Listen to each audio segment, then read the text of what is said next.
Tali ka daw doon. Napakadaming energy, Lala Chan. Are you having fun here in Kidzuna? Yes! So ngayon ay meron tayong sports game. Pero bago yan ay magpapakilala muna kami sa inyo. We are the event team of Kidzuna Santa Rosa. My name is Ate Sheila and I will be your host for today. Hi! And of course, meron ako dalawang partner. Say hi to Ate Els. Hi!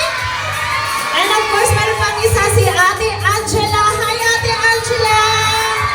At syempre, meron kaming special guest para sa inyo today. Walang iba kundi si Lala Chan! Okay, Lala Chan is a 5-year-old mixed female. She is from Japan, bubbly, and of course, very lovely. Say hi to them, Lala Chan muna. Hi! Okay, ano yung Lala Chan? Okay, kids, pinapatanong ni Lala Chan, kayo ba daw ay marunong sumayaw? Sino dito ang marunong sumayaw? Taas ang kamay. Okay, don't worry daw po sa hindi marunong dahil tuturuan ko kayo ni Lala Chan.